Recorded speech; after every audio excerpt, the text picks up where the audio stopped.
Sweet. Okay, well, thanks for coming, guys. So I guess to start off, if you want to go to learning, let me turn on my screen here.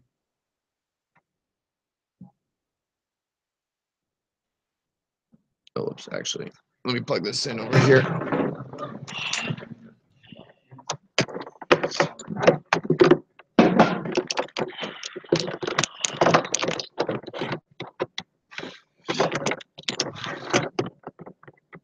Let's see.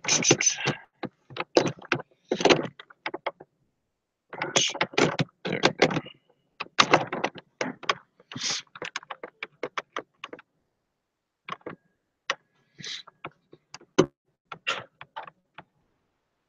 So if we go to Learning Suite, and let's put this down right here.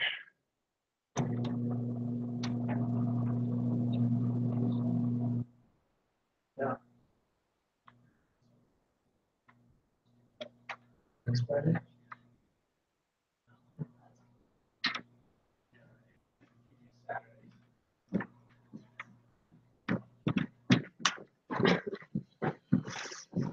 Sweet. All right.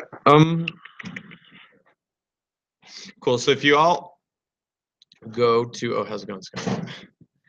Just go to Learning Suite, and if you go to Content and go to Exam Review, you can download. We'll be working with these two files right here. So there's the Exam 1 Review Advanced Updated Winner. Let's just download that, and then this is the key to all the answers. So sweet. So I guess to start off, this is some general info. So the tests, if you don't already know, it's open book, pretty much open anything but not open. There's a 3-hour time limit. So like when you start it, I guess the moment you kind of start working on it, you have 3 hours till then. You gotta submit it. You'll submit it through email to the same, whatever section you were in, you'll submit it to that section through an attachment through email. The survey said in class, the average time is usually between 2 hours, 30 minutes, 2 hours, 45. So just kind of, that gives you a general idea, maybe kind of know where you're at, how long that will take you. It's due before Tuesday, October 17th at 11:59. So that's kind of general. Just try not to leave it to the last moment, or else that wouldn't, yeah, it won't be too good.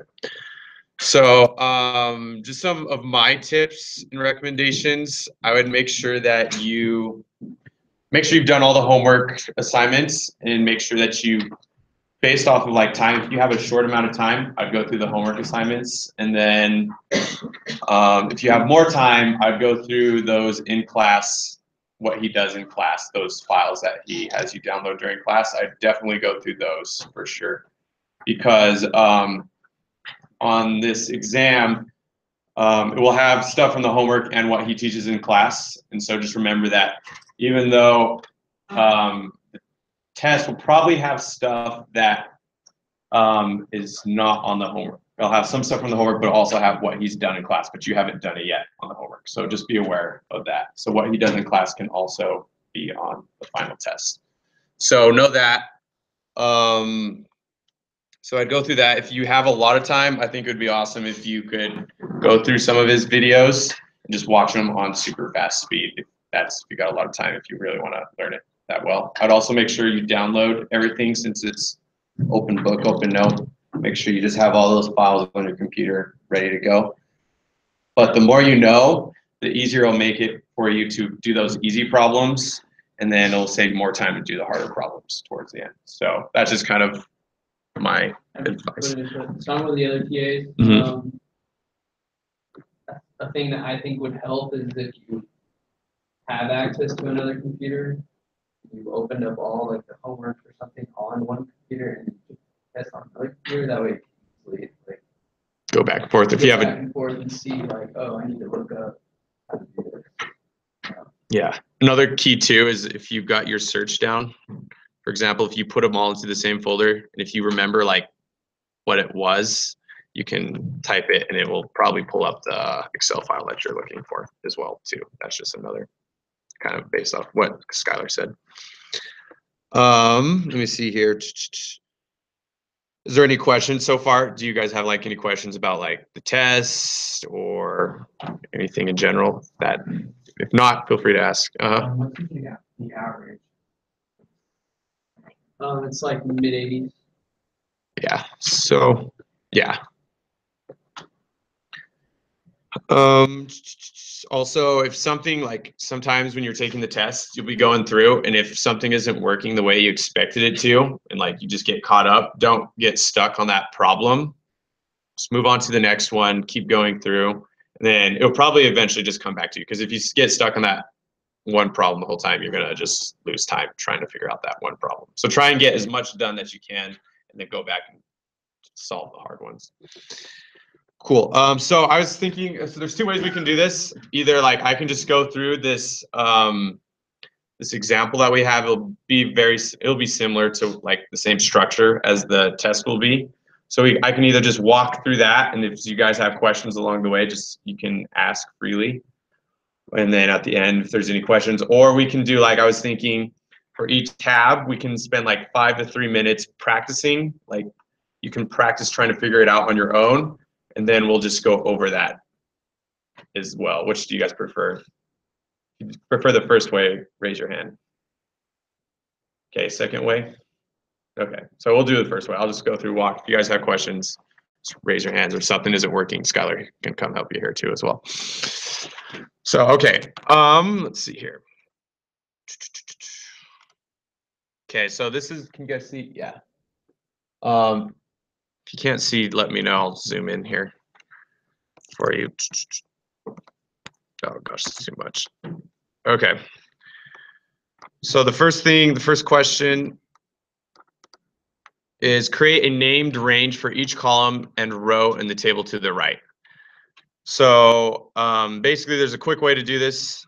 Don't spend your time trying to highlight each one and give it a name over here. Oh, sorry, I've already done this. Let me download a new one. Go back here, no.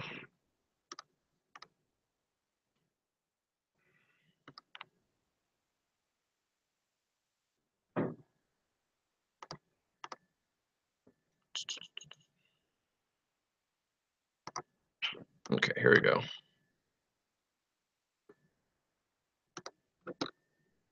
Okay, so right here, create a named range for each column and row in the table to the right. So here's our table right here.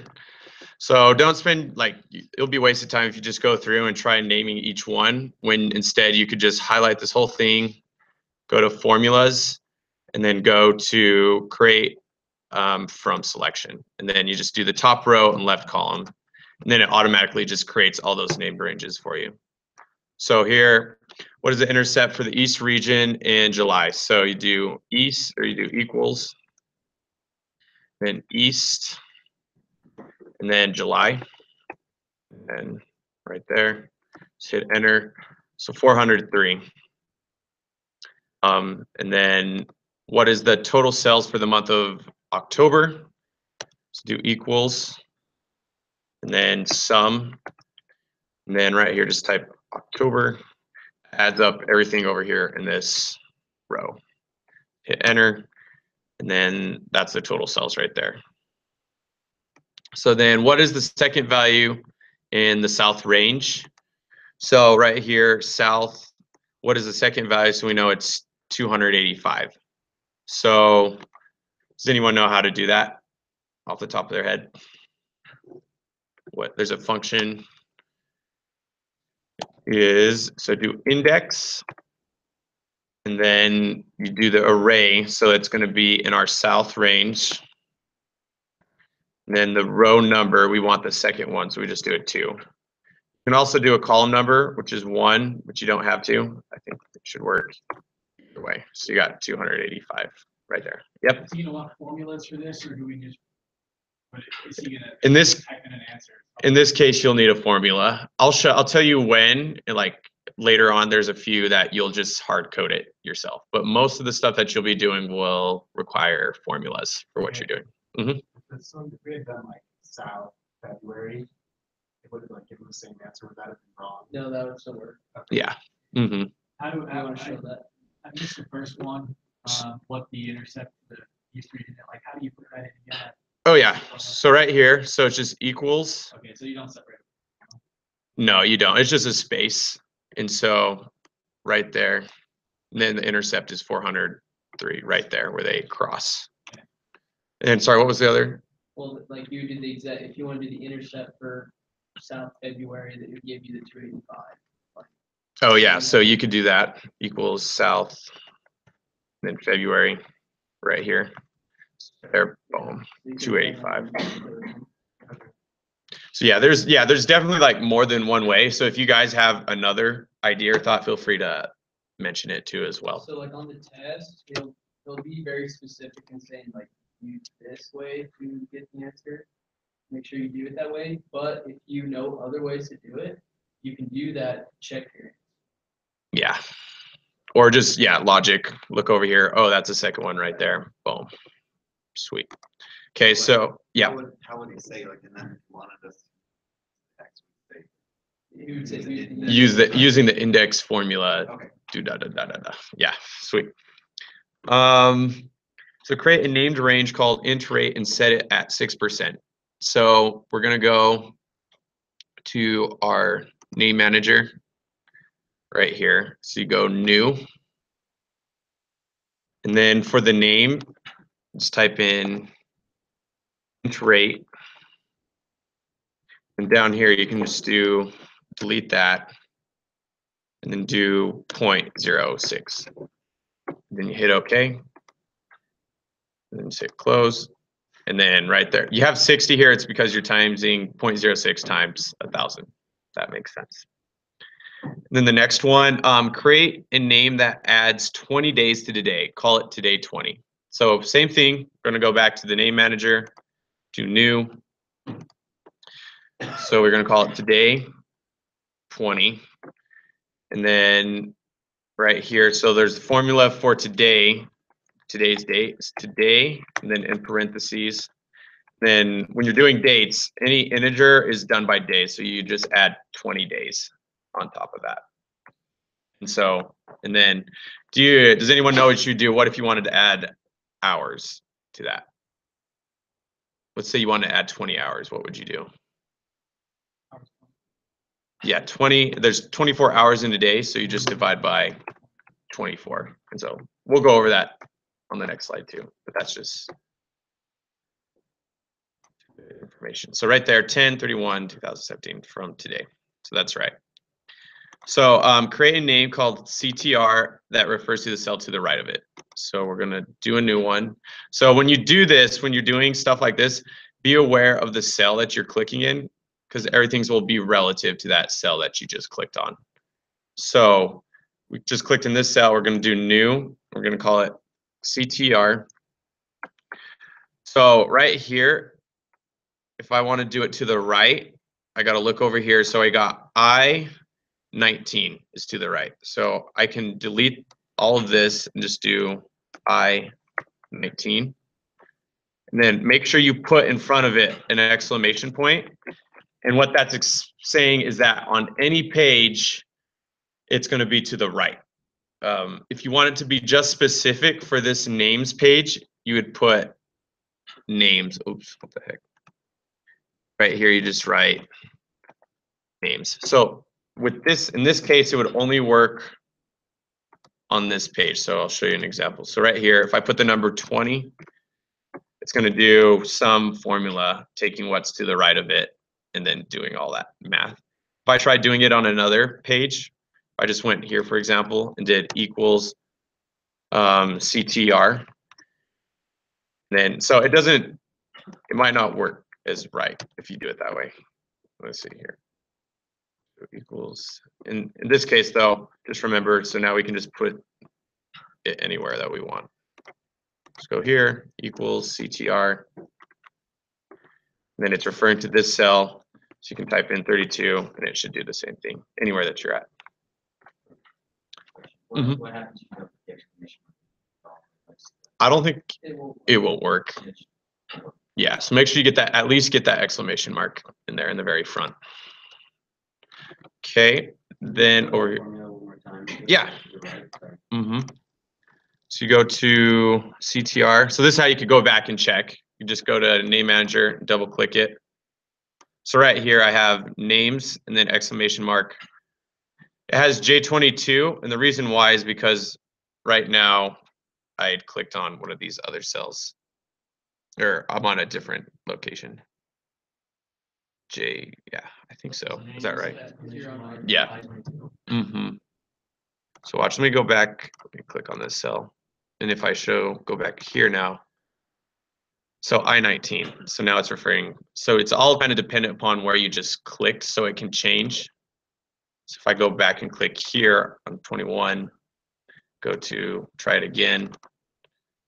So now it's I-21. So it just kind of adjusts according to where you clicked on the cell before you went up to the name manager. Right there. Does that make sense? Okay.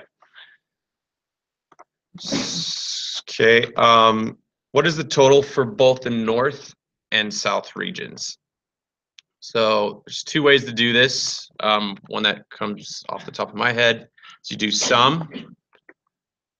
You're gonna add, and then so you do. It's kind of like pinpoints. So if you look over here, the north, or for this, in this case, we're just gonna do north and south. And then just do that. Hit enter. So that's your total right there. Other way of doing it, you could always just highlight it, but he probably wants you to use the names. The other way you can go about doing it is you do sum. So if you look here, north, it's kind of this January north. So you just kind of make sure you do another parenthesis to north space January, close parentheses, and do a colon, and then you'll do another set of parentheses, and inside that you'll come down to south December, south space December, and make sure you just close off those extra brackets for your sum and then hit enter, and you should get the same answer doing it that way. I like the first way, it's a lot quicker, faster, but it's two different ways. What about some product? Some product is very similar too. You could use that as well. And so, yep. Let's go. So this is one's very similar. We just do, I'll do it the same way I just showed you because it's January through May. So in this case, you'll have to do it. So you do the two more brackets, and then inside that, do January north. And it doesn't matter the way that you do it either, just as long as you get those two to intersect. Then colon, and then you got two more parentheses, and then inside that you got to through May. So January, so you'd go to May, then west. So it's like intersecting points. So everything in that range right there from 439 to 400 will all be summed up once you go here and then hit enter. That's your sum right there for that range. And then a way you can double check yourself if you're doing the test, just do a quick, you do equal sum if you're running short on time, or like if you just want to make sure it's right, just go through, highlight that range, hit enter, same number, so you know you're on the right track if you want to double check yourself. These ones here are pretty simple. Is what is the average for sales in February? Do equals average. Type in February, then close it, hit enter, 303. And what is the maximum? Do max. Then for January, GAN, and then you close it off, and that will give you your max number for that for January, which is 450. Good? Okay, I think it's pretty straightforward. Okay, so now let's go to the next tab. So to add a static date in the cell to your right. So static means it's not changing. And so there's static and dynamic. Static means it's just a solid hard-coded date and time, or dynamic means you're probably using some formula that is going to change as depending on the day. So if you want to do this, you just do Control Shift. Oh wait, I think it's Control colon. If you want the day, and I just hit a space, and then if you want the time, you do Control Shift colon, and then that gives you, just hit Enter, and that gives you the date and time. That's just a quick way to do a static time. Do a dynamic date. So dynamic is a formula. So you've got today, and then you can do close parentheses and just hit Enter. That's a dynamic date right there. And so that's pretty much it right there for that. So 15, add 15 hours to the time to the right. So basically we'll do equals. So this is our formula, our time. And then if we want to add 15 hours, we do plus, and then you have 15 hours. But remember, this is done in days. So as of the moment, we're adding 15 days to our time when we want only 15 hours. So to get that 15 hours, you just divide by 24 because there's 24 hours in a day. When you do that, so 6:30 a.m. to 9:30 p.m., there's your 15 hours right there. And then let's go down here. There's no questions. So come here. So he has an example of this. So if you can't remember, you can go look at it. But basically, it's equals. You do a mod function. So the way I like to do it is you just do the whole day from the day you ended minus start time, and then you do that by 1. Then you subtract from that. So then you do another mod. You do time in for lunch minus time out for lunch. So that's just counting your lunch time off. And make sure you get that 1 in there. Then when I hit enter, you got 7 o'clock a.m. That looks kind of tacky, so I'll go to format cells. And then up here, I just take off that right there. And then when I hit OK, it will just show the time. Yeah? Just help me understand why the mod.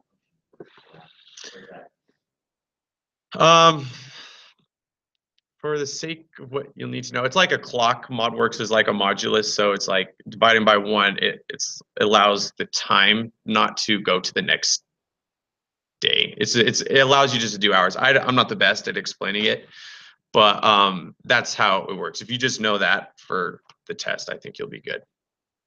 And so modulus, I can just write it here on the board just real quick. Oh, there's no marker. It's basically like if I have, let's say I have the number 20 and I do modulus 2, it's basically saying it's just going to hand over the remainder. So if I divide 20 by 2, there should be no remainder. So your answer would be 0. But if I do it by, just pick 3, then you'll end up with a remainder of either, I think it's 2. I don't know. I can't do the math straight off the top of my head. But that's kind of how it works, if that gives you an idea. And then there's another example too, I think will help clarify that. So you just do that, drag it down, oops, grab the square. So you have all those times, and then for over here, you just equal the cell to your left. And then for the one right below it, you do the cell up above plus the cell to your left. And then that gives you this running time right there. Let me see, actually, hold on. So these times are wrong.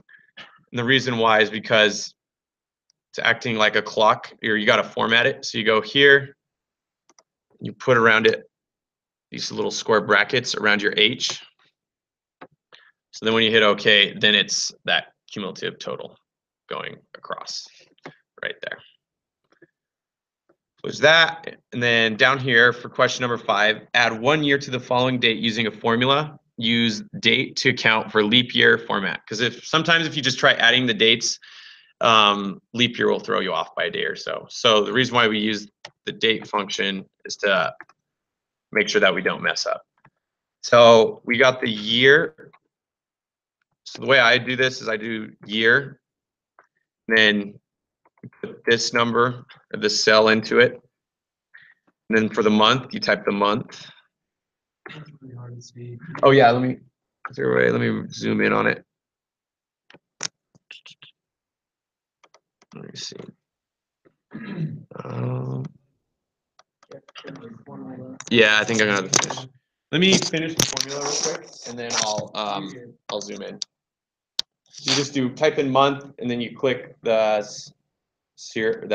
the cell next to it, and then you do the day. And same thing. And then, so it's not going to be right yet. It's going to give us the same date. So let me zoom in a little. So when I click on this right here, what I need to do is add 1 to the year. So you do +1 and hit enter. That adds 1 year to your day. So that's your answer right there. So everyone got that formula? That makes sense right there. So you've got the date, so you do the year, then you add 1, and then you do the month, because it just knows how to extrapolate the month out of that date and then just do all the math for you. I would suggest doing it that way. Like if you were just to add 365, it wouldn't add it. Not accounting for the leap day year or the leap day of that year. Mm-hmm. So just do it that way, and that way you can ensure accuracy. That's right. Cool. This next question, add 4 minutes and 24 seconds to the time to the right. So there's 2 different ways. One is you can just do equals. So you have this time plus, and then there's a function called time. We can do the hour. We don't have to add any hours, so I'm just going to hit comma. And there's a minute. We want 4 minutes, and then we want 24 seconds. And then you just close that off. And so you got your new time, 5 and 24 seconds right there. You want to use basic arithmetic. It's kind of the same thing. You do this, your time, plus, we want to add 4 minutes. So you take, I just do this in parentheses, you got 4. So right now you got to think it's in days, so you divide by 4. Then there's 60 minutes an hour, so you divide by 60. And then you want to add 24 seconds, so it's just the same thing. You do 24, got 24 hours in a day, 60 minutes in an hour, and then 60 seconds in a minute. You just highlight the time which you want to get. Mm-hmm. So yeah, let me just finish this real quick. So then you get this weird number. If you go to format, just change it to a time right here, you should get the same thing. Well, this one's a lot simpler right here, right there. So just remember time, you're not adding hours, just leave it empty. And then you can add in 4 minutes and 30 seconds the way that you want. Okay. Let's see here. And I think that's everything for this page. So right here, we're going to do our total hours. So here it just equals sum. You can highlight this all. Enter. But that's not quite right because it's thinking like a clock, so it's just kind of going around in circles. So you go format cells and just remember to change that. Put that H in square brackets right there. So that gives you your total time right there. Skylar, do you know what he wanted for this problem right here? Show the hours, minutes, and seconds in the following value. It's like, I think it's just changing the format of it. I don't remember. okay. Looks like Anyways, I think he said, because I went to the other review, I think he said that one was already done. yeah, it looks like it's already done. So I don't think we have to worry about that. If you want to change it, show them how to do like a different format or if you go to format cells, so you can do all these different times right here. You got, something. Go to custom. yeah, so go to format, go to custom. There's all these things right in here, all these options. If you want to do just hours and minutes or hours, minutes, seconds. So on the test, it'll be very specific and it might be long. So I just suggest just copying that, whatever gives you like hour, colon, whatever. Copy that and then go into there and just paste it in there. That way you can be sure they did it totally right. So Yeah. if you have one little thing wrong on it, it'll mark it wrong. Yeah, because it's the computer that grades it. So yeah. Okay, cool. This one right here is, so you're going to be pulling stuff from the internet. And so if you want to know the quick way, this is how I would do it. I just Yeah, don't do the query. don't do the query. It's super rough. It takes forever, so just do it this way. So just do this. Copy that. Just come up to some tab, paste it right there.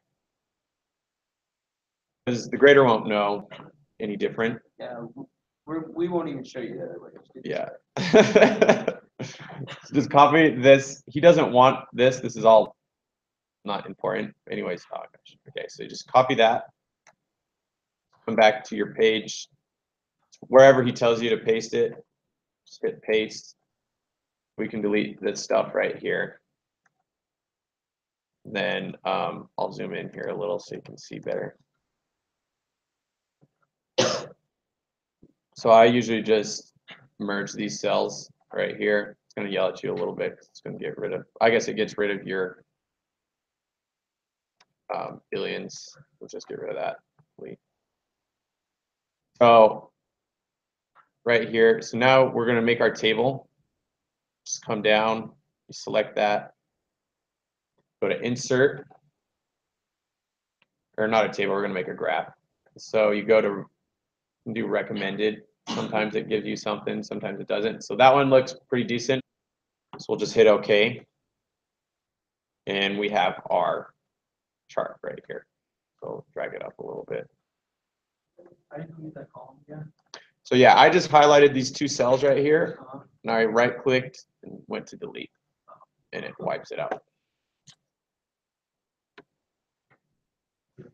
Okay, and then so basically what he's going to want is, what does he ask? He has to create a line chart, format the chart so the population is on the secondary axis. So I think it's,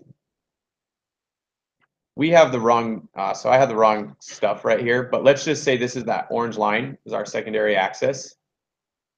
You right click it and go to format data series. And this is going to pop over here on the right because it looks weird because the numbers are so low, it's just running across that bottom line. So to make it look normal, you right click that orange one, come over here and just click secondary axis. And that pops it over here. So this orange line belongs to this secondary axis over here on the right. So it's kind of like putting two sets of data on the same chart, but being able to look at those two differently. It says, give the chart a dynamic title that reflects whatever is in cell K1. So right here, I just kind of delete this. First of all, hold on. Before we do that, let's just write something. Let's just say in D, let's be like, this is my title. In D2. So then we come here, I just delete this stuff. Go to equals up here. Oh, whoops, hold on, I may have done it wrong. We'll find out. D2. So if I did it wrong, give me a second.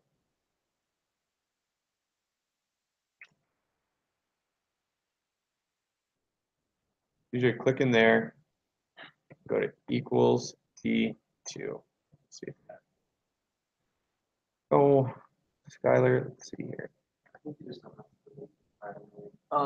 You can't. I don't think you can type it in. You actually have to go in there and click the cell. Oh, okay. Like you can't type it in. You go into here. So go into the formula. Go to the formula bar. Click there, and then click the cell. Gotcha. Or whoops, you have to put equals and then click the cell. Okay, gotcha. Equals. And click. I'd hit Control Z until it comes back. So if you do that, then it'll work. There we go. So now if I change this in here, hello, change whatever you change that to. Yeah, that's kind of confused. So basically, yeah, click there, come up here, hit equals, and then click on the cell that you want. And then format the chart so it looks nice. So I'll kind of let you guys, if you want, go watch kind of some of his videos on how to do that. Just make it look nice. There's also these up here Like that looks nasty. I don't know why you'd ever do that. With all these numbers and stuff like that. So just kind of go through. You can do some title, throw some titles, some axis titles, put a legend maybe. That would look nice. Don't do the data labels. Grid lines, you can change the colors by just right clicking. Can do some fills on the back, whatever looks decent, you know. And so I don't think he'll be, as long as it looks good, I think you'll be fine. Is there any questions about that? I think that's. So we'll go to conditional now. Close this over here. Zoom in over here. Okay, so the first question is, in quarter one, highlight the top 4 cells with green. So in quarter one, come here, we'll highlight all this, and then on your home tab, go to conditional formatting. And then we're going to highlight it in green, so you can highlight cells. You can do, usually if I just go to more rules, you can do cell, let me see here. Sometimes you can go through these right here. I like this one, format only top or bottom ranked values. So it says the top 4 cells with green. So you can do the top 4 right there. And then you come to format. Then if by that, let's just change the fill, the background color, and we'll just make it green. Hit OK. And then just hit OK right there. And then right there, it does it for you automatically, top 4. And then it says in quarter one, highlight the bottom 2 with red. So it's the same thing. Let's come here, do more rules, and then we'll go to format only the top or bottom. Let's do the bottom 2, and then do format red, and then hit OK. And there's your bottom 2 right there. In quarter 2, add data bars. So you just, same thing, select this. You'll go to your data bars. And there's all kinds right here. Just pick any one, be specific. I just do whatever he tells you to. But those are your data bars right there. And then quarter 3, highlight any cell that has an amount divisible by 2. So this is where we talk about the modulus. This is where you'll need to know if he has anything on this. So I just go to new rule. And then you go to this bottom one, use a formula to determine which cells to format. So here you just come down here, you do equals, and then just pick the top cell that you from the row that you've highlighted, or the column that you've highlighted would be K4. Do K4. Actually, sorry, I take it back. So you do modulus. It's a function in Excel. You want to do it on K4, and you want to do modulus. You want to divide by 2. See if it's divisible by 2. So if it is perfectly divisible by 2, the modulus will give you a remainder of 0. So right here you say if it's equal to 0, then we know we've found an even number. Then we highlight it, so we'll just make it yellow.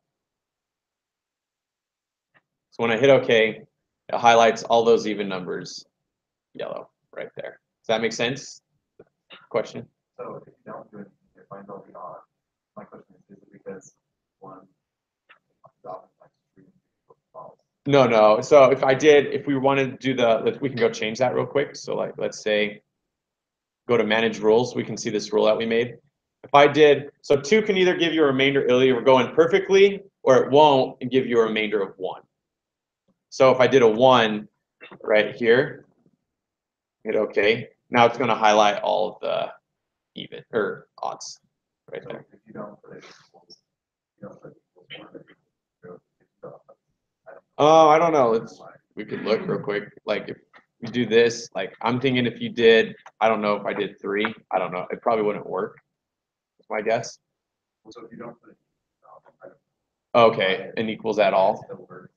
Let me see here. So you talking this equals right here? This other equals? I didn't know. Oh, we'll do a 0. That won't work because you're doing like an operation, like you're saying this has to equal, if this equals 0, highlight that cell. So, you take out the 0. Mm-hmm. Oh, and then hit OK. I don't know why. It might be up. Okay, so maybe it's set somehow automatically Yeah, to do that. One true. Yeah, maybe that's just how it's set. I'm not too sure how that works exactly, but I do it that way just to make sure you're getting the right answer for sure. Quarter 4, add an icon set, follow these rules. So you do red, so you highlight this, and go to icon sets, and we'll just do this one right here. So you got your red, yellow, and green. So I add those, and then we can go back to manage rules. So here it is. Make sure that like if you want to see more of your conditional formatting, just make sure you do this worksheet, and then you can see everything that you've set beforehand. So in this case, though, we just want to change. We're going to set this to be right. So one thing that trips a lot of people up I've seen is right here where it says %. We're not doing a %. We're doing a number. So make sure when you're setting that, you come over here and set those to number right away. Because if you don't, it won't be right. So according to this, let's see, red is less than 150. So it doesn't let us work much with red. So we come here to yellow. So basically, if yellow is greater than or equal to 150, then it also says yellow is less than and equal to, so, and then we'll come over to green. It's kind of confusing because you can't really change it that much, but you do green is greater than 275 right there. That should be correct. Any questions about that? Does that make sense? Okay. Just go there, hit OK, and then it sets it the way that's supposed to be. So did Loken go over, did he go over this stuff right here at all? Can you see? So on his solution sheet, there's No. okay. I don't think this is necessary, but if you want to look into it or have questions about it. Yeah, Okay. We didn't go over that. Okay. One thing I remember doing in class, just curious if you're really quick, is when you stagger it so that every other row shaded. So every other row. Oh yeah. Did that with conditional. I don't know how to do that off the top of my I head. don't remember. I don't go to class, so I don't know. Yeah. Yeah. You'll probably have to go look. Sorry about What that. I would do is just go look at the class file. Some of these things, it's like, yeah, if you just got to go to that file and then see how to do it. Because yeah, off the top of my head, probably if I had some time to think about it, then. But for sake of time, I would just do that.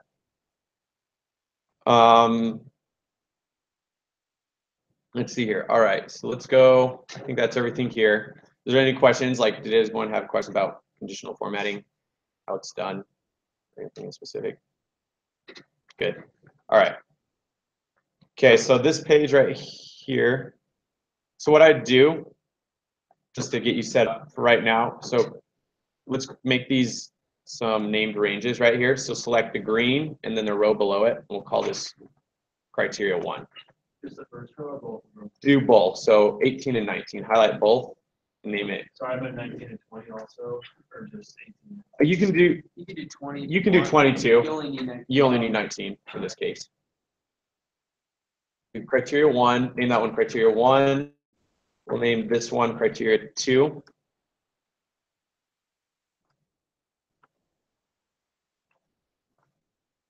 Then right here in this case, go ahead and go to 28. Go an extra row down.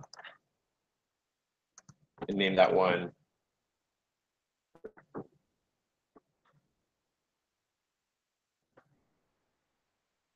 Okay, everyone good?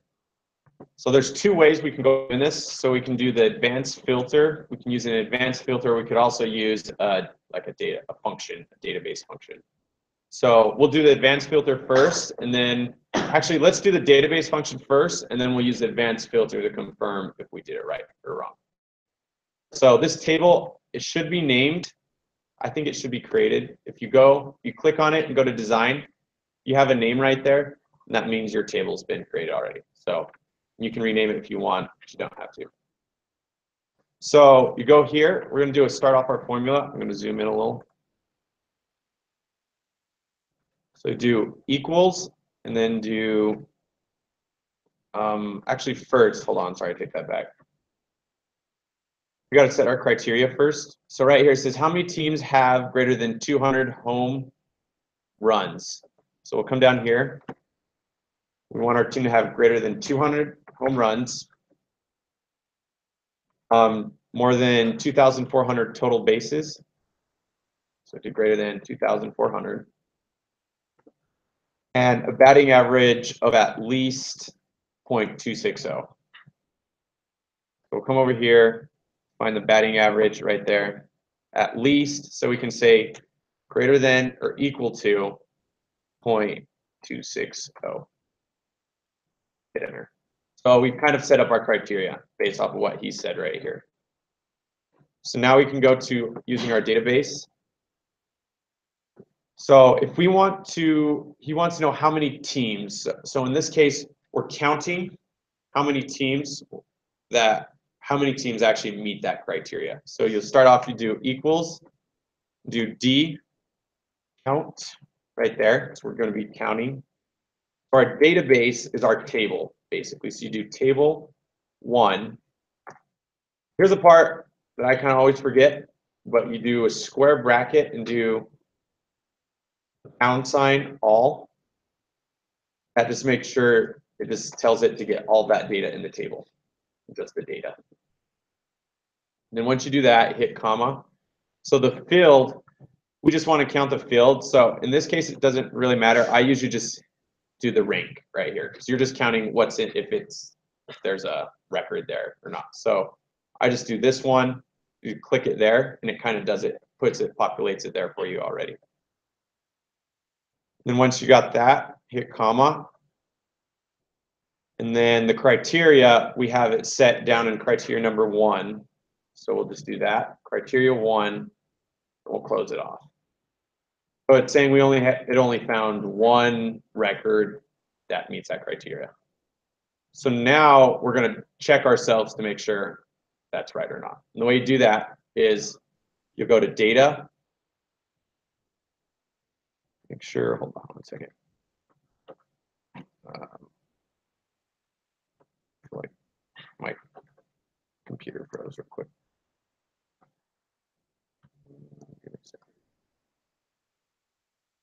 I don't know why my computer froze. Can you guys go to data? Okay, so go to data and click advanced. And then in there, select your table. You can just type in table 1, I believe. Why is this not letting me?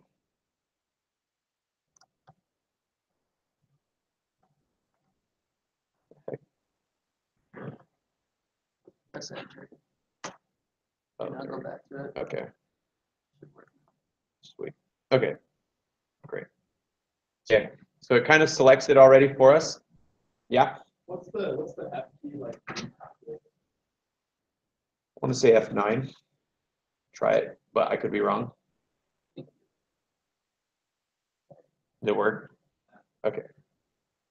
Criteria range, so we just do the same thing. Just type in criteria 1. Hit OK. So then we can see here, well, how much did it bring back? It brought back 1 record right there in total. And if you want, down here it has these drop downs. If you want to do a count, it can give you a count underneath. So let's say there were a ton of records and you don't want to spend your time just counting all of them. You can go there and do a count, see how many records there are. What was the criteria? Oh, just criteria 1. Yeah, criteria 1. It's the same criteria that we set right here. Do we need to write like brackets or anything for when we wrote it down on the database side? Let's see. So right, you don't have to. Oh, sorry, no, I mean with the last one. Oh, this last one. Let me take a look. That one, yeah. So bracket. Doesn't. No, you don't. So then with that case, you just hard code. This is where you would hard code your answer right there. If he's asking you to use an advanced filter. So this is our advanced filter. If he asks you to do that, it's going to be a hard coded input. And then, so we'll do the same thing again. What is the batting average for teams that have an OPS greater than 0.75? So we'll go to our criteria 2 down here. It's over on the far right. Do point or greater than 0.75. And then we'll just do the same thing. So this time it's asking for a batting average. So we'll go equals. Most of the case, you just write D and do average. So then your database, you do table 1, brackets, all.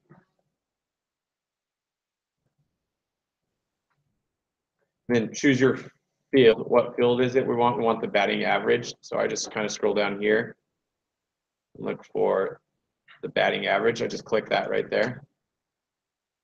Gets it for me. And I do criteria 2. One will be based off of, and then I hit enter. I got 0.269, 142, blah, blah, blah, blah, blah.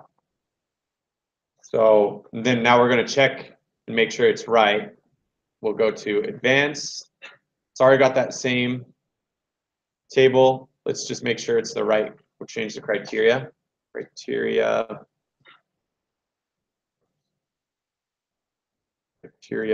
2. Now as I look down here, it has these records. And then you come over here to the batting average. There's that little drop down right there. So you'll click that and then select average. We got 0.2691. So I just copy that, make sure that and then come over here, right click, and just do paste values.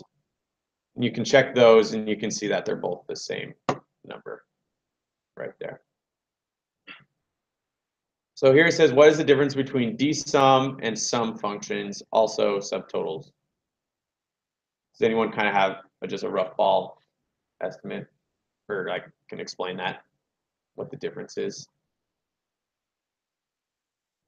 So a sum is like it adds all of them together. So basically, if I had all these numbers right here, it's going to sum it up, and it does every single cell. A dsum, you can create that criteria and filter out what you don't want. It doesn't have to be everything exactly in that column that you've selected. So it's a little more flexible and it's cleaner when you just want to get a clean number based off of a criteria. And a subtotal is based off of this right here. A subtotal is only going to show you what you have here in your table. If there's no record there, then it's not going to show it. So that's just kind of a quick difference. As long as you just kind of have that, I think you're fine. You won't be asking you to define anything on the test. So just that, if that helps you understand. So we'll do this last one right here. So these two were like and statements. This one here is an or statement. And so when you have or statements, you're going to do something like this. The way we read this is, what is the standard deviation of home runs for the teams that have, so an OPS greater than 0.75. So we'll come over here, put greater than 0.75. Then, and triples greater than 13. So we come over here, look for our triples. It's greater than 13. So notice that these are on the same row, greater than 0.75 and greater than 13. And then it says, or have the team name Colorado. So in case, whenever it says or, just remember that you're going to move down one row. And then you type in Colorado right there. Just make sure you spell it the same way that it's spelled somewhere in the table. So we selected our range beforehand. Right here, we went down 2. That's why I told you to go down an extra 1. And we gave it criteria 3, which is, I don't know if I have mine right. Let me try to make sure it's right. Oh yeah, there we go, criteria 3. So now we can go up and do our database function right here. So we do equals. So it wants a standard deviation, so you do D, S standard deviation, that first one right there. Whoops. Tab, And then a database is table 1, pound all, square bracket. And then the field that we want to go with that is, it asks for of home runs. So we come down here, go to home runs and click that header right there, that title, and comma, and then criteria 3. Close that, enter. So we got 19.2743, and that's your standard deviation right there. And then the check ourselves, we do the same thing, do criteria 3, okay, and we'll go to our home runs right here, and there should be an option for standard deviation, which is 19.27. You got the same answer right here. Those match up. Does that make sense? Are there any kind of questions about that? Wait, how did you find the standard deviation? Sorry, like, I got all of that, I figured it, I just didn't know how to copy it. Oh, yeah. Where to get that number. So right here, you go to home runs, you hit this little drop down box right here, and there's a STD DEV, that's standard deviation right there. And you select that, and it does it for that row right there. Sometimes you gotta click on the box before click on the blank cell right below it before that box shows up.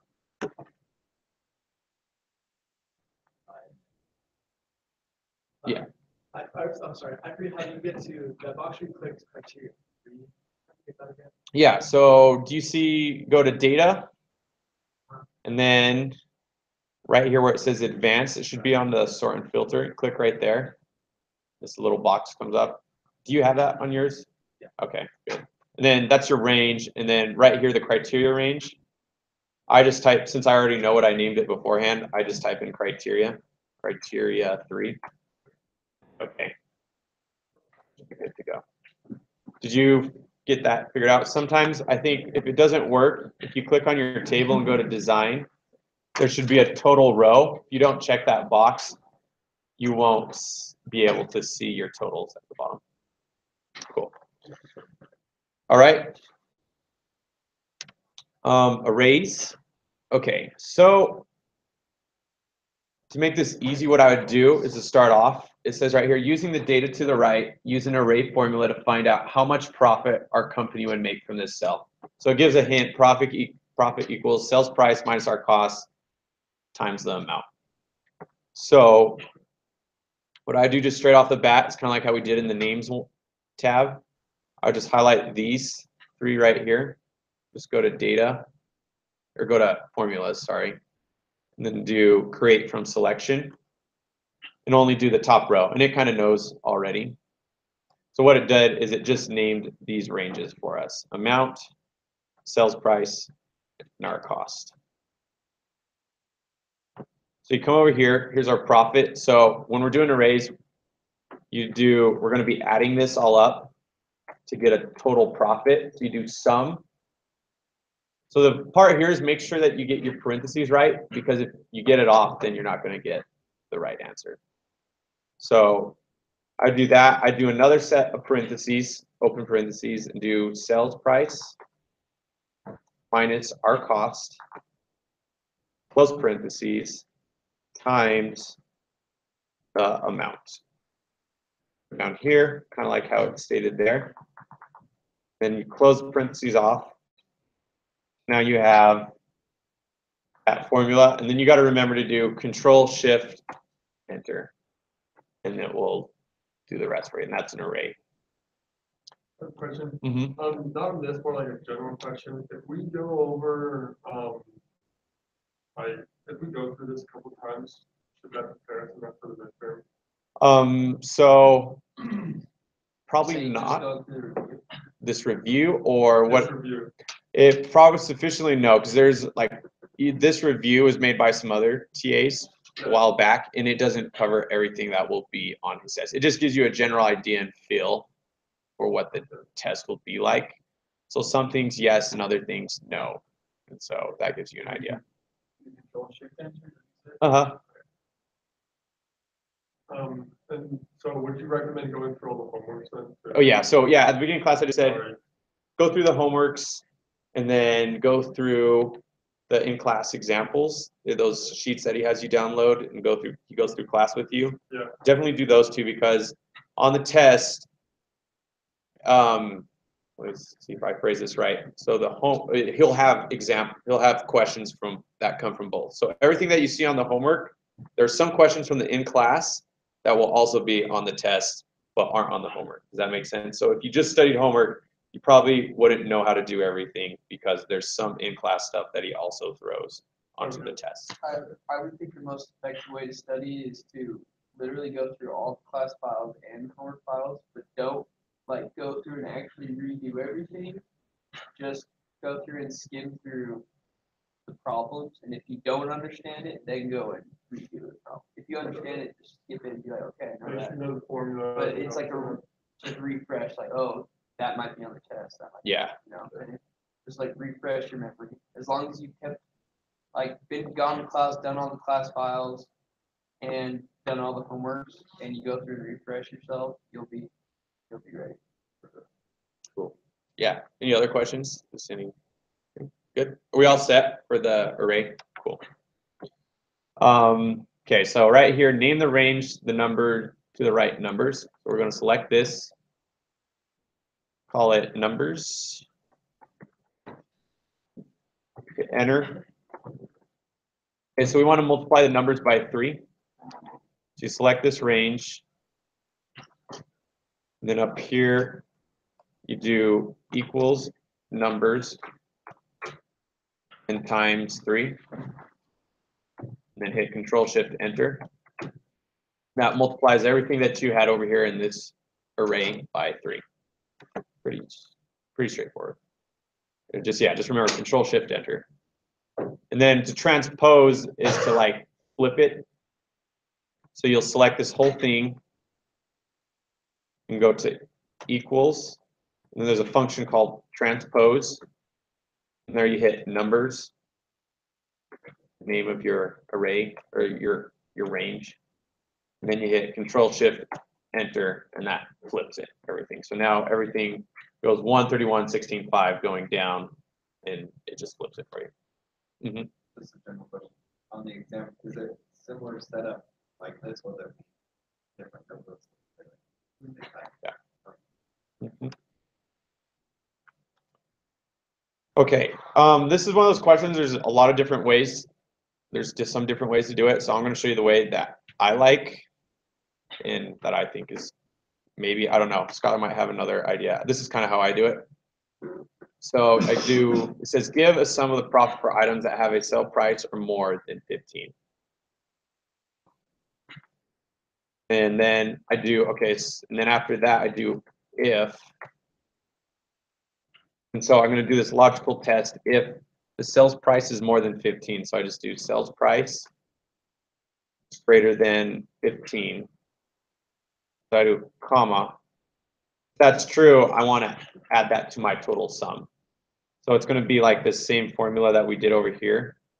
So I'll just take the sales price minus our cost.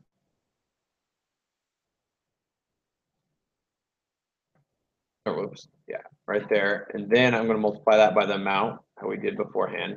And if that's false, I don't even want to mess with it. So I'm just going to put a 0 there. I'm going to add 0 to my grand total if it doesn't meet those conditions.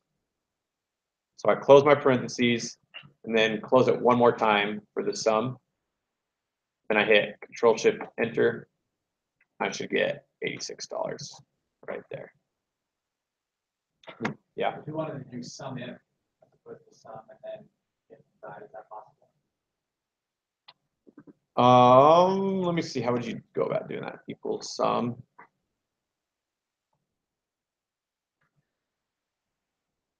Range. So yeah, it's asking for a criteria. So that criteria kind of in the database example, you'd have to set your criteria and make sure that's, I guess we could try it. Like sum if would work in that situation, but it wants you to use an array. I'm not sure. Yeah, I don't know. Sum if as an array. So I would do the way he showed. It might Because break some of it. it would work without an array. You wouldn't Yeah. need the array. But the whole point of this tab is to show you can do that with an array. So Yeah. So yeah, if he's asking for arrays, like it says arrays down here, just make sure that you're using arrays on all your like answers. it's kind of weird, but Logan, the other TA, kind of explained arrays have been like part of Excel for a long time before like Summit was created or some product. So they used arrays before that. So it's just showing you the functionality of Excel. There's better ways to do it, but Yeah. you need to do it that way for this question. And then right here, what is the total cost per amounts where we sold exactly 2 items? So it's kind of like the same thing. Do equals sum. I'll do if total cost or the number of items sold, so the amount equals 2. Then we're going to get what is the total cost for the amounts. So then we'll just take the amount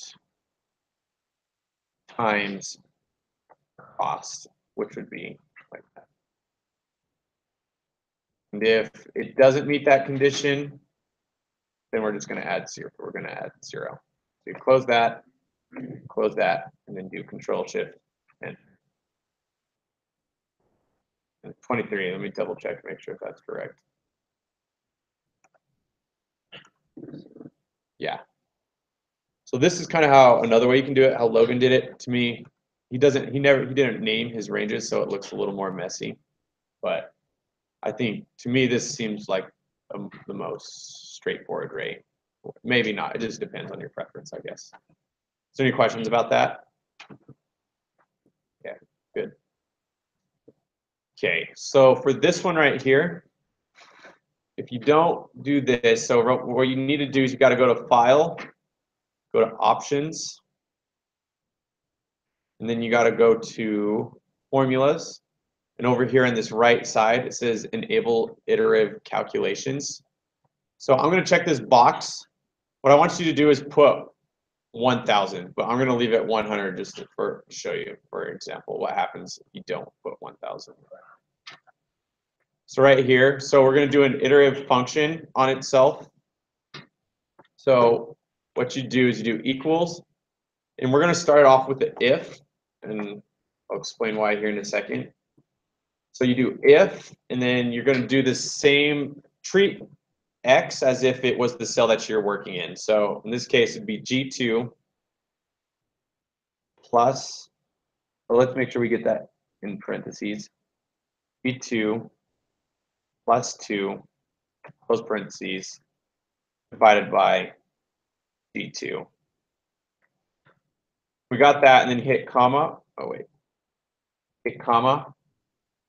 So if it's true, we're going to do a 1. If it's false, oh, wait. Sorry. Hold on. I told you wrong. Take this formula you just did, copy it. What happens is cell G2 equals 0. It's going to break our, because you can't divide by 0, so it's going to break our iterative loop. So you do that. If it's true, then you just put a 1. It's called a seed, and that just kind of gets it over that hurdle, because you don't want to divide by 0, so you just replace it with a 1. And then after that, that's where you put your actual formula that we just did. And then after that, you just hit enter. So if you only do 100 iterations, you're going to get this 2.00001831, which isn't quite right. But if you do 1,000, if you come over to option, that's why I always make sure to like crank it up to 1,000. Hit OK. So now when I do it, if I hit F9, you eventually keep doing it so many times, it will even out to 2. So 1,000, 2,000. So the more iterations that you do right here, the more precise your answer will be. So it's like you can do 5,000. And eventually it basically, it's like hitting it over and over again until it finally comes to the right answer. So did everyone get that? Any questions? Cool. All right, for this one right here, it says use solver to maximize the profit of the potato chip production. And it says production must be at least, that's worded wrong, must at least meet demand. You cannot use more labor or materials than you have available. So we're going to go to data. Does everyone have the solver on their computers? No. Could you help him, Skylar, get solver on? And everyone else should be good? Yeah. So you come to solver. So our objective is right here, our profit. We want to maximize. So you click right there. And then by changing cells, we're going to be changing these cells right here. Bags produced. So now we're going to add our constraints. So right here, we want what we produce, to at least meet demand. So we can do, it has to be greater than or at least equal to our demand right here. So we just drag that across. So that's our first constraint. So you do everything bags produced greater than or equal to your demand. So you hit add. So that adds it. Another thing, if you scroll down here, we only have so much labor available. So you click this one, less than or equal to your constraint over here. Hit add. And then we also have raw material. We only have so much material. So we do less than or equal to, and then our constraint over here. And hit add. Yeah. So then to get out of this, you just hit cancel. So I'll show you just real quick. So you have all these formulas right here. So the first one you have, go back. So it remembers it for you. So you click here. The first one you'll need, just real quick, is you'll need all of row 11 right here, greater than or equal to the demand right here, row 12. And then you'll also need, right down here, this used cell needs to be less than or equal to your available cell right here. And then right here is the same, pretty much the same thing. Everything right here to the left is less than or equal to that right there. So do that. Some things to just check. I don't know. He showed in class. Do you have anything to do with integers? Sometimes this box is checked automatically. Make sure you come in and uncheck that box, or else it's just going to ignore your integer. So actually, there's one more thing we could do here. We can add all of these right here. We can't make half. We don't want to make half a bag. So to make it set, we can make that an integer right there. So those have to be solid numbers. Hit OK. So now we have 4 constraints right here. So once you got that, make sure that this box is unchecked if you're working with integers. And if you don't want any negative numbers, check that box right there too. And then hit solve. And then it comes up with, it says, so the solver found an integer solution within tolerance. Constraints are satisfied. So I found an answer, just hit OK. Just remember, once you run this though, you can't go backwards. So it can't hit the undo button after that point. And so did you guys get 753.25? Okay, sweet. Wait, so what are you saying at integer? Bags produced. Yeah, bags produced. You want those integers because you don't want to make half a bag of whatever you're producing. So that's that. I guess some tips I would give is usually the numbers that you're changing are not formulas. So remember that. So if we're making changes, like when you have to do anything with solver, your changing variables are usually hard-coded numbers that you're going to be changing. So an easy way to see that, you can do control tilde, it shows you all the ones that are formulas and all the ones that are hard coded. Right there. Usually that, and then that's for your changing variable. Your constraints, however, could be formulas too as well. So so just remember, only think of that applying to changing variables. But the rest of this stuff could be formulas, or it could be, usually it's formulas. Yeah, no, not always, because right here, these are integers as well. They're hard-coded. Okay, so that's that. This one right here, to me, in my personal opinion, this is kind of one of maybe the harder parts, is because I don't know when I'm doing pivot tables if I've got the right answer or not. This can be probably the most tricky. So make sure when you're doing this, pay close attention to what the question is asking you. And so we'll go through these right here. So let's create a pivot table. So if you go to this tab to the right, there's the pivot table data. You go to home, or sorry, go to insert pivot table. And it kind of knows where to grab it for you. And then you do existing, come down here to existing worksheet, and then click this. We're going to put it right here next to our questions so we can easily work with the data. Hit OK. And now we've just created our pivot table. So the first question is, how many basketballs were sold in the month of October? So we want to know items. So we got basketballs. So we got a whole list here. We got all these items. We want to know when the date was. So there's a sales date. We can drag that into our columns over here. So we have September, October, November. And then we want to get how many. So you can drag that item again and put it in your values box. And then it gives you a count of those items. So we can look here and see that we had, you can even filter this if you want, just to basketball. You can select all and just do basketball.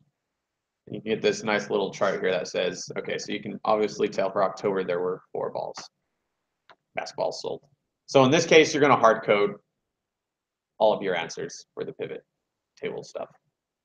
So the next question is, which salesman had the lowest percent of sales for September? Let me see here if there's a way. Can I copy? Is there a way you can duplicate a pivot table? And just highlight the whole, Highlight the whole yeah, thing. copy. So you guys can have something to go off of. Okay. So right here, we're going to change this now.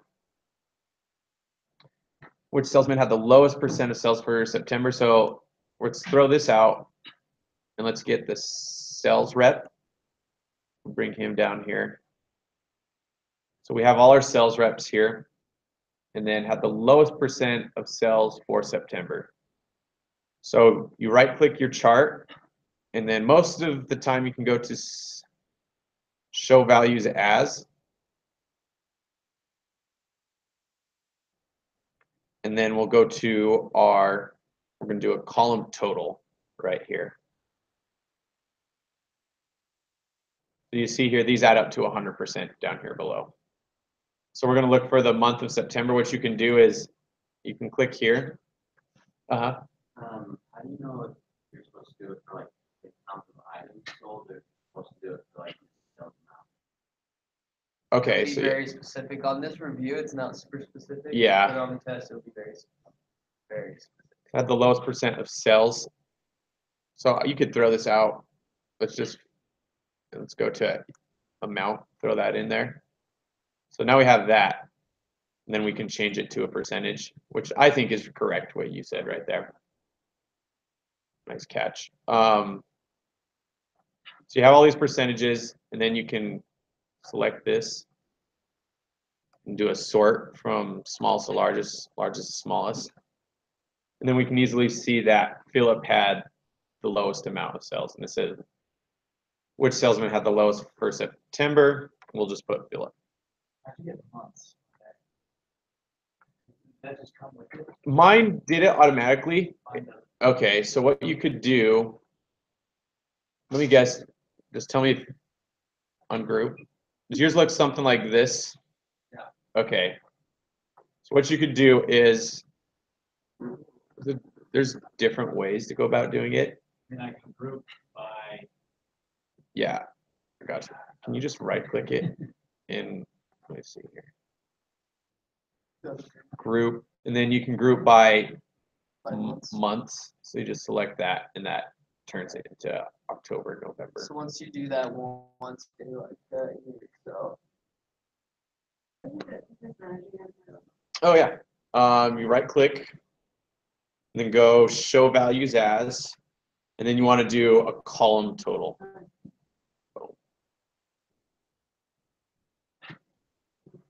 Yeah, you're welcome.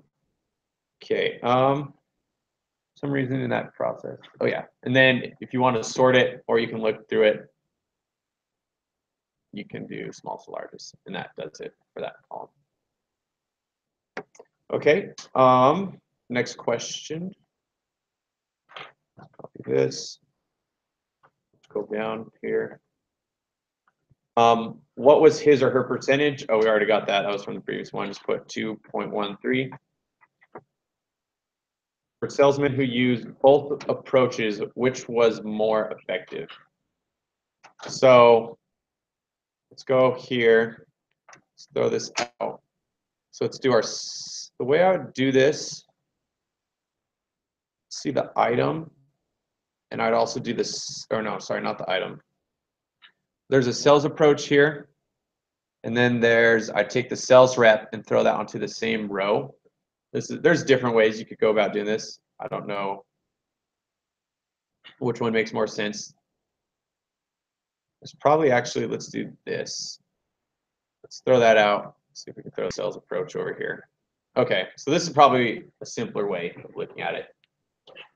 So those that did both sales approach, which one do you think was most successful? And what I would do is just look at it and be like, okay, 2-1, that one, 2-1, that one. So 2 for 2, approach number 2, 1-1, that one, 10-1 this approach. So another one for 2, and then this 1-1. So I'd say 2 is the better approach because it does the best out of each of those. Let me see. For salesmen who used both approaches, which was more effective? So wait, actually, this chart right here, I wouldn't do count of items, but I would do the amount, maybe. So which one produced a higher amount right there? Yeah, that's better. So they're kind of correlated more. So this one you can see, this one wins, that one wins, that one wins, loses on that one, but approach number 2 wins on that one. So most of the time, approach number 2 is the most effective. So you just come over here, little drop down, 2. Okay, this one right here is the most confusing to me, I guess. So poorly written. So I'll do my best to show you guys how to do this. We'll just make another chart here. So the question is, for shoes, what were the percent of shoe sales for the following salesman in November based off of sales amount?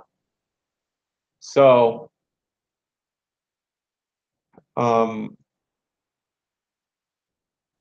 shoe sales for shoes. Well, so we got these people. We want the item. Let's see here. Go to. Let's get rid of a sales approach. We'll come to item. Drag it. Let's do on top. We'll go by item. And then we're gonna unselect everything and just do shoes.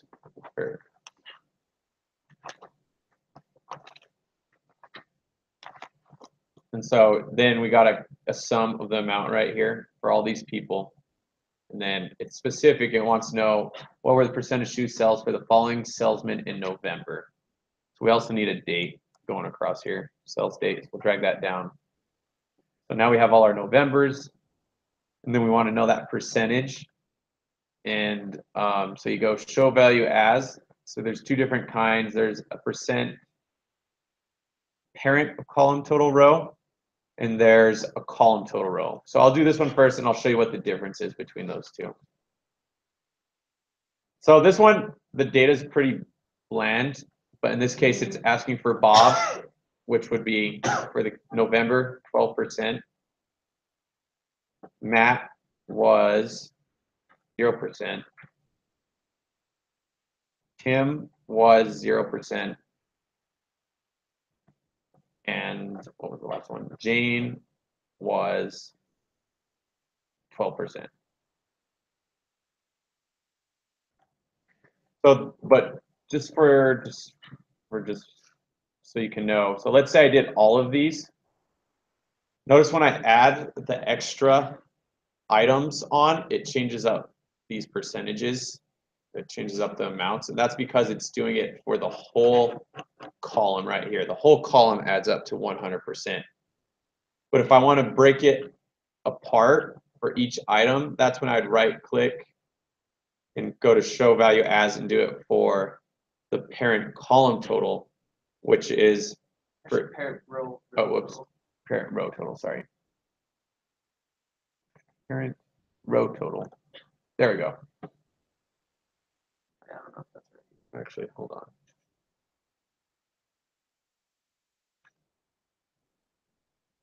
Oh yeah, because that gives it different. Let's see here.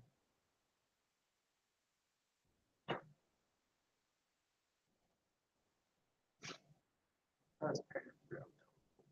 Yeah, parent row total. Well, that doesn't look right either. The So way you can check it is the percentages should add up to 100%. Actually, it might. Yeah, so that adds Yeah. up to 100%. I don't know why the basketball totals doesn't say 100. oh yeah. That's Oh, what the I was reason why looking it's at. different from what we were looking at shoes. So you got to scroll down here to shoes. And so right there, you're getting the So same like if thing. you did all of them, you would do the parent row total. You know, you can check it by seeing if it was 100%. If you did like the grand total, you have to filter it out to only show the item that you want to see. So yeah, That just makes kind of sense. be aware. That's kind of tricky, but yeah. Any questions so far? One more time, how do I get it to just show shoe total? Okay. You just go up to your top, and there's this little drop down right here, and it shows all of these. You can just uncheck that and then scroll down and check your shoes that you want to look at. Hit OK.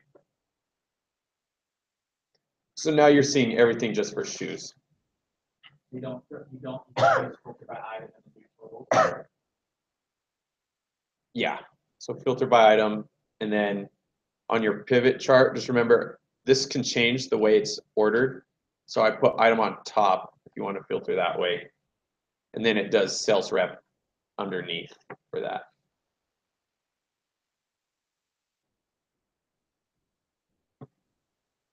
Sounds good. All right. Okay, we're almost done. Let's see here. Which location has the highest customer satisfaction? Okay, so we'll copy this, come down here. Highest customer satisfaction. So let's throw out the date. Probably not going to need to know that. And the item. We'll just start over. So we got location right there. And then let's go back, review the question one more time. Which location has the highest customer satisfaction? So then we'll come over here, service satisfaction, drag that into the columns right there. And then we can do values. So we don't want the sum. Probably the best thing would be an average to see which one has had the best rating overall for each one. Let me see here. And then we get a grand total over here on the right. So you get 3.4, 3.5, 3.26. So if we want to order that from smallest to largest, question is which one had the highest customer satisfaction? We know that it's Provo right here. Come over here, type Provo. It says which items sell the least in that location based off of quantity. So we know that it's Provo. So we could basically just do another pivot table. Do item instead of, we'll throw this out. Let's put the items there and we'll do the location here. Make sure, the reason why it's not showing everything is because I put a filter on previously. So here's all the items. Let's filter so that we only see Provo, since we know that one's the best. And then we can do, is it asking for a count? Let's check. Which items sell the least in that location based off of quantity? So yeah, we're going to do a count. So here's Provo. We'll just arrange this from lowest to highest. So a jacket, that was the lowest right there. Jacket. And then who sold that item? A way you can figure that out is you just double click it. Actually, hold on. One way you can do it is you can just drag the sales rep underneath and you can see who did it. Sean was the guy that sold that jacket right there. And then I think another way you can do it is sometimes, let's say we didn't have that there. You can just double click it and it will show you that record. It'll create a new sheet and then you can look right here and see like, oh, Sean sold that jacket right there. You're looking for one or one specific. It'll just show up all the records for that one. Okay, so who sold that item? Sean. Says how many items did Philip sell between October 8th and November 1st? So let's do one more. Copy this. So let's get our sales rep and let's get our date here. And it's asking how many items did he sell? So we're going to do a count of items. And we want to get it between October 8th and November 1st. So I think the way to do that is you go to filter and there's date filters right here. Actually, hold on. I think there's another way to do this.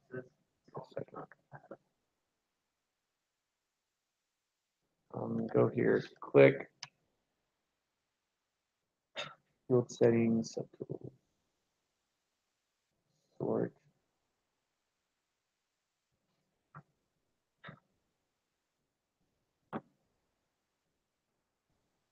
Whatever.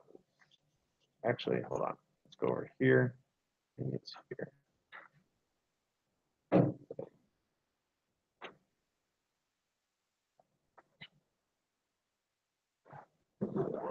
This is the last one I can't remember. Yeah. Uh-huh. Filters. Oh, okay. Right here, date filters. Great, sweet. There we go. What was it again?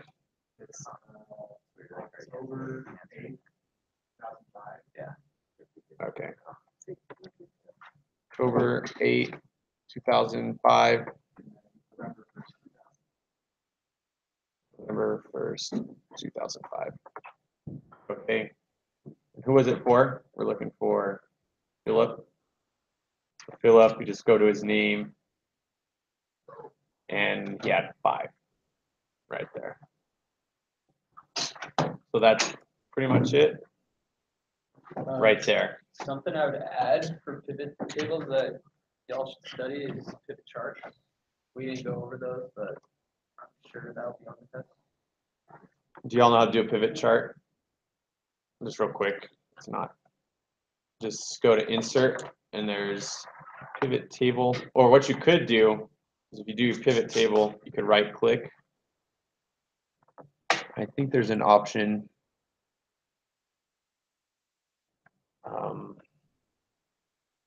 What you could convert, let me go up here. Options, or right here, there's pivot chart. You can make a pivot chart out of that data that you just did right there. And then one other tip, make sure you scroll all the way down on the tabs because I've seen it happen before where they just didn't see a question that was lower because they're like, oh, I'm done, but there's actually a question below. So just be aware.